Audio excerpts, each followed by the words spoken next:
Do you remember Snowboard Kids 2? Of course you don't. People don't really remember Snowboard Kids 2. They don't really appreciate Snowboard Kids 2. Not enough people anyway. Fortunately, you have me here to educate you. I shall be the avatar that brings knowledge of this amazing game back to the land of the living, because all of you deserve to experience it, and it gave me another reason to play the game again. So, pause the video if you need to, get a snack, silence your phone, feed your pets, do whatever you gotta do, because we're gonna be here for a while, and I don't need you getting up during the movie. Okay? We good? Alright, without further ado, let's get into it. Snowboard Kids 2 is a title developed by Rackgen and produced by Atlas that released on the Nintendo 64 all the way back in 1999. No secret, I played the shit out of this game. I likely have thousands of hours clocked onto the title, and for good reason. Snowboard Kids 2 is an excellent game, and one that I feel is criminally overlooked. Oh, I love this. You get this nice quiet opening where the developer and production names are displayed. It's so serene and peaceful, and then... yeah, turn down your speakers. That loud, bumping, opening music is exactly what you can expect from this game. And the game's intro does a very good job of telling you what you can expect. High-flying tricks, colorful characters and environments, a fun time to be had. Honestly, I love this intro, and not just because Slash gets the absolute dogshit beat out of him throughout the majority of it. It does its job so well of hooking you in instantly. Nothing gets the heart racing like blowing out your speakers the way that this game does, not once, but twice, because as soon as you push the start button, you are greeted by... yeah, no, I wasn't kidding. Turn down your speakers when you first play this game. It's at this point that you may or may not be surprised that the game has a story mode. Oh yeah, you didn't know that? Yeah, everybody remembers the Diddy Kong Racing story mode of driving through doors for 10 plus hours. I love you, Diddy Kong Racing. But nobody ever talks about the Snowboard Kids 2 story mode. Literally starts off with the kids gathered around one of the characters named Wendy, who's showing off her newest invention, when a portal to the underworld opens up, releasing a demon to walk the lands of the earth. But it turns out he's actually quite incompetent, as he immediately sets his sights on our main characters and fails horribly at being a nuisance for them. The demon, named Damien, is promptly ignored, but not without planning his revenge against them. The game doesn't really take itself seriously and has no problem throwing these random story elements out there, which could easily be a negative aspect if these little segments weren't so damn entertaining. The story itself is broken up into episodes for each level of the game, where you get to see more of these interactions between the various characters. While there's no actual dialogue minus these little quips or voice lines, you still get a great sense of the personalities of each of the kids just based on how well they're presented and how much they emote in each of these little cutscenes. You understand that Slash is a rambunctious kid who often gets into trouble but has a good heart both towards his friends and towards strangers. You get that Wendy is a child genius, often on the ball about things her friends have no clue about, but her personality causes her to just do things with her inventions that inadvertently cause problems for her friends that she didn't intend. You get that Linda is a bitch. In between levels, you'll be in town, where you can access a small assortment of shops and facilities to prepare for the next level. These include a board shop, where you can purchase new boards to use during levels, a paint shop, where you can put various designs onto the boards you purchase, Wendy's database that gives you various tidbits about the game you may or may not know, ranging from useless things like the length of courses to actually useful tidbits like telling you that pressing B at the right moment during the start of a race will provide you with a speed boost. And the newspaper and trick courses are mini games which each yield a unique reward for their completion, but also give money to help you buy the aforementioned boards and designs. Honestly, you'll really only be using the board and paint shops for the majority of the game, but it is in the player's best interest to go to the other places at least once or twice for the respective rewards. I like that characters you aren't playing as will often be walking through town going about their business. Conversations just boil down to them saying hi or a character giving an expression, but it gives a bit more life to the area by showing the others are going about their day to day. Going to the edge of town brings up the courses or levels that you currently have access to. You only have a small range at the start, but completing courses will unlock more for you to play through. It should be noted that you don't actually need to place first in each course to unlock the next. You simply need to finish the race. Coming in first place gives you increased prize money, a second cutscene for the level, and a star on your save file indicating you placed first on that particular race. However, after you're done with all of that, you select your course, your board, and you're good to go. Okay, so we're finally on the course, and as the race begins, it's really going to sink in how different this game is from other kart racers on the 64 at the time. There is no dedicated acceleration button. Your character begins at the top of a hill and has this momentum going forward the moment the race begins. The best you can do is a small hop that all characters have access to that allows you to quickly speed up to your board's maximum, but it should be noted that even if you push nothing, you will start to gain speed.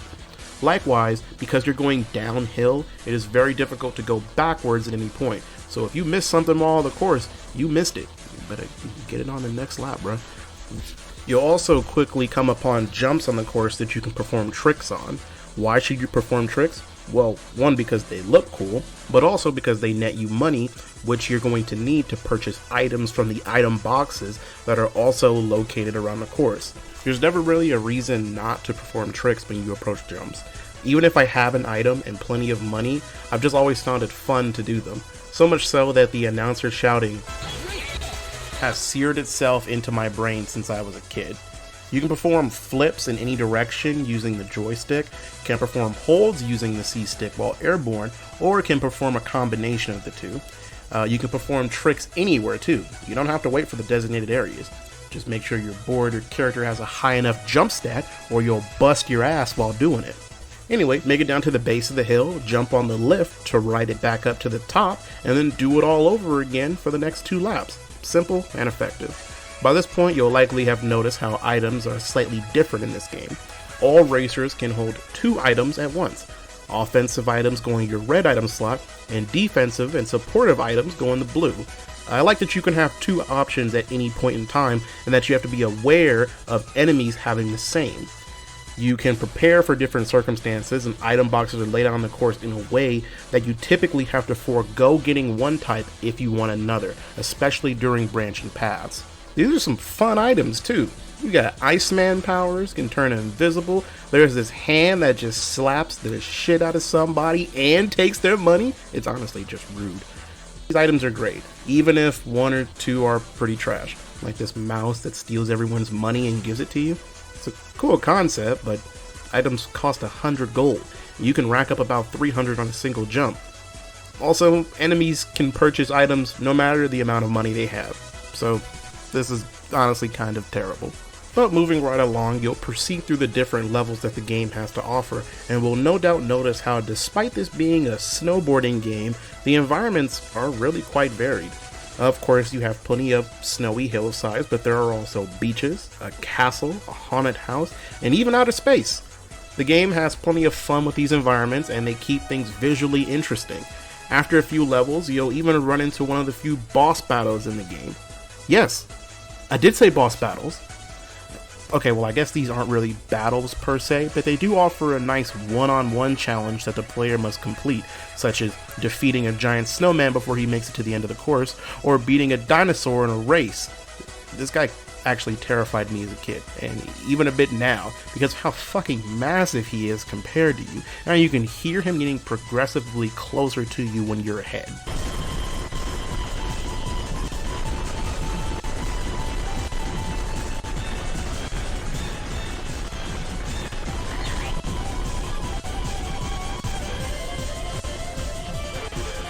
That being said, I love all of these courses. They keep things fun and engaging. There are side paths and shortcuts to take, and even little things like your characters changing outfits to fit the theme of the level that they are in is a nice touch and adds to everything. And this is all wrapped up and accompanied by just a banging soundtrack. I'm not kidding. A large portion of the songs that are in this game have lived rent-free in my head for years.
The further that you proceed through the game, you'll see that the difficulty does begin to ramp up slowly, giving you time to get accustomed to the game, but things will never become impossible or frustrating, at least not until you hit expert mode. And don't worry, I will talk about that in just a sec. As fun as all of these things are, I'd be remiss if I didn't talk about some of the little things that aren't exactly the best in terms of how the game is. These are very minor, I'll say, and really don't take away from the experience, but I will mention them just so no one can say that I've had rose-tinted glasses on this entire time. Even though paths split in the game, most of the time you could really just take one. Typically when a path will split, there is one objectively better route. And if you don't take it, you're kind of trolling, because the path that is optimal oftentimes jumps you so far ahead, there's really no reason to ever not take it. There are rails in the game, like these little areas that you can grind on. They're actually present in some of the shortcuts. These are trash. Yeah, no, these are absolute dog shit. I've played this game for years, a little over a decade at this point, and I don't know how to make these fucking things work. I really don't. Every time I try to hit them consistently, I can't do it. And it's weird because it's like some are easier to do than others. Like this one in the Haunted Mansion level, I can do like every time. It's really no problem. But it's like every other rail is just it's just there's butter on it or something. Like I can't fucking do it. Also, even though it won't happen too often, or at least it shouldn't, when a character gets really far ahead in this game, by a character I mean anyone that is not the player character, it is very difficult to catch them. Like once they get a certain distance away from you, you're better off just starting again, because it seems like nothing that you do is going to slow them enough to where you can catch up and make some kind of comeback. This is present in a lot of racing games, but I've noticed that in Snowboard Kids 2, this is really prevalent.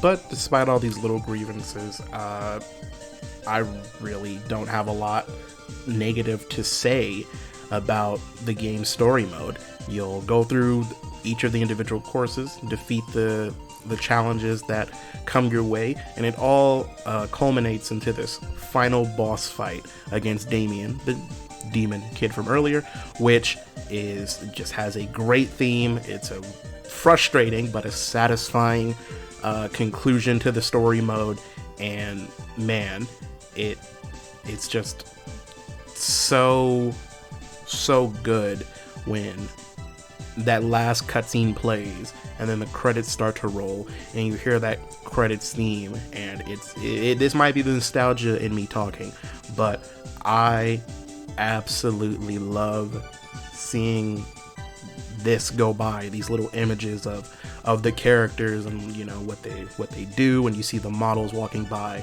on the bottom of the screen. It's really beautiful. I say that honestly, and like this is probably one of the things that makes me come back to this game and replay the story mode so many times, and just start up a new game and just say I'm just going to do it all over again, because the experience is so magical to me. As corny as that sounds, I love this game.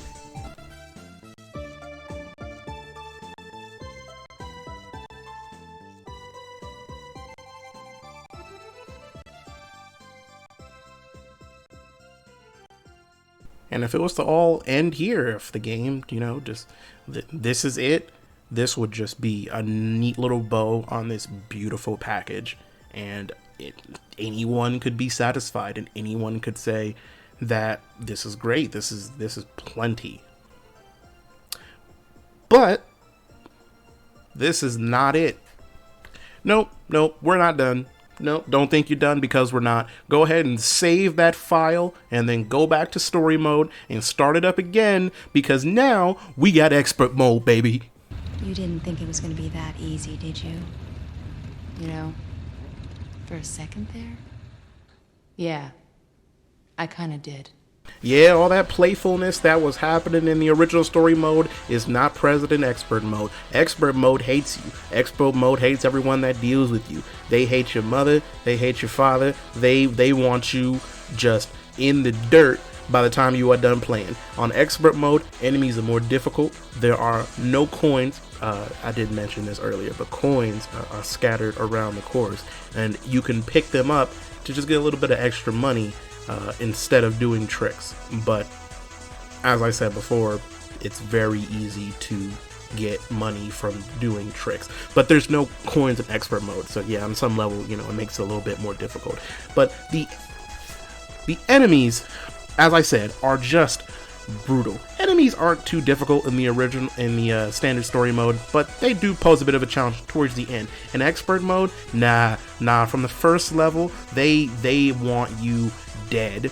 They will shoot items at you with reckless abandon. Seems like they only want to hit you too. I've had enemies just be right up on each other and just ignore each other and to forego that so that they can just attack me and hit me. It's like they know that this is the most inconvenient action that they could take to ruin your particular lap or your particular race. And whatever confidence that you had in yourself getting up to this point, they will remove from you by the time that you are done. That being said, expert mode is a very fun challenge. And even though I threw, you know, all of these things that make it sound like a challenge, because it is, expert mode is not without its rewards and its reasons for you to come back and play it again. The story is essentially the same. Nothing really changes aside from the increased difficulty. However, expert mode also throws something else in the courses by in every main course in the story, you have a chance to win a special board. Each special board is assigned to each race, so you know which board is going to be on each race, and by completing first in this race, that special board will be available to purchase at the shop. Special boards are different than the standard boards that you've had up to this point. Standard boards, you know, they have slightly different stats, yes, but there's really nothing crazy to them. You know, one's a little bit faster, one jumps a little higher, that's it. Special boards all have some type of gimmick on top of their stats that they already have to just really, you know, throw something extra in there. Like there is the poverty board, which causes you to slowly lose money as you use it. There's another board that causes you to stay vanished the entire time. So essentially all items really can't hit you, minus the rock. Many of these boards give very beneficial things, but other boards are just kind of just fun, like trollish boards, just to mix things up, and I like that they did this. It's just something extra that they threw into the game to really just make it even more fun, make it even more entertaining. You have friends over, I'd have friends over, and I would, you know, we'd play and we'd have the special board, and you could just do all these, you know, fun and crazy things. Like there's a board that's just, it's literally just a slab of ice, and its turning radius is horrendous, but it's, you know, it's just like, hey, let's all play this board and see, like, you know, who can win. It's really, these things are just so fun to do, and there's just this sense of whimsy whenever you get a new one and you're like, oh, what does this board do? One of the best parts is, depending on the special board that you use, enemies will actually, by enemies I mean like computer controlled characters, they'll actually play along with you. This isn't present in story mode, unfortunately, but if you are playing in versus mode and you pick like the star board, which is just a very good all-rounded board, the enemies will all equip the star board because they're like, I'm not about to get just burnt. by you using that broken board. This is the most fun for me. Some of the most fun I could have in this game is there's the dragon board. The dragon board is essentially a board that straps a rocket and wings to the board, and it at no point does this stop. Like, you just, the second the race starts, you put the burners on and you take off. And this board is extremely fun to use on its own, but something that I love is that if you are playing versus mode and you use the dragon board, every enemy will also use the dragon board. So it just turns the race into just this high octane, just everyone's flying, everyone's just doing tricks for miles, you know, nobody wants to lose their speed. Items are essentially useless because you outspeed every item in the game that's thrown at you, and you just don't get things like that. You know, I don't think it's appreciated enough. Like, there's like the Mario Kart games that, you know, as the games went on, they started having it to where you could customize your kart, and, you know, you have these little extras that you could do to tailor the car to your, you know, the way you wanted to play. But this is back on the 64. They didn't have this. You know, Diddy Kong Racing had the whole thing of like, your vehicle can, you know, they had different variations of vehicles, and that was great, but none of them, I feel, had this level of customization and just, you know, like oh, which board do I want to use this time? Like, I'm free to do whatever I want, and it's just underappreciated in that regard. I don't think enough people know just how much effort was put into this game, and that's part of the reason why I even made this video, because I wanted at least one person was to you know, try the game out or play through it and get even a fraction of the enjoyment that I've gotten over the many years that I've played it. I felt like that was a win, you know. I really do, and just making this video and getting to having a reason to play it again has really been just a great time. Like, as much as I want people to watch this video, also please subscribe and share the video, thank you. As much as I want people to do that,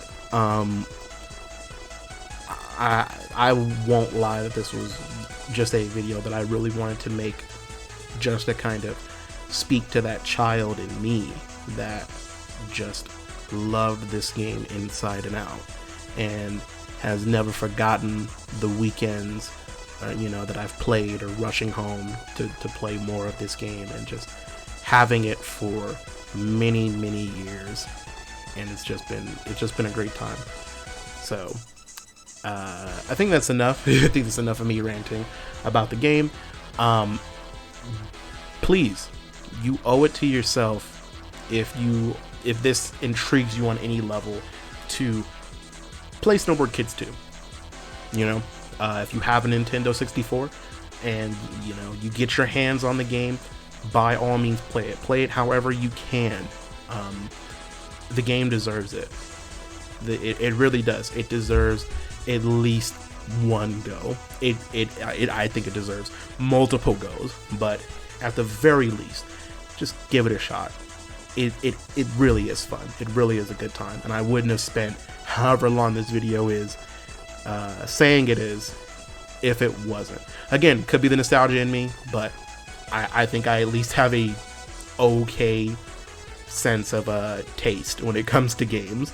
So I'm sorry for taking up too much of everyone's time just ranting and going on and on about the game, but I appreciate you so much if you've made it to the end of this video. If you have made it to the end of this video, then please like or subscribe if you haven't already. I would really love it if you share the video. You don't have to, but you can. And I hope that all of you have a good one, and I will see you all in the next video. Hey, this is Editing Sets here. Didn't want to take away from the video, but it is something that I forgot to mention when I originally recorded everything. there is a channel called Curiomatic, and sorry if I pronounced that incorrectly, but they have a video, which I will include in the description, called Reviving a Cult of Classic N64 Characters. It's something that they have, essentially a concept for Snowboard Kids 3, and I really enjoyed this video. Like I said, I've always loved Snowboard Kids 2, but this actually gave me the inspiration to make this video, because it just, it just sparked that in me again. So please go over to their channel and watch that video if you're at all curious, and watch the rest of their stuff and let them know that I sent you. They'll have no idea who I am, but I'm sure they'll appreciate the views. Okay, back to the video.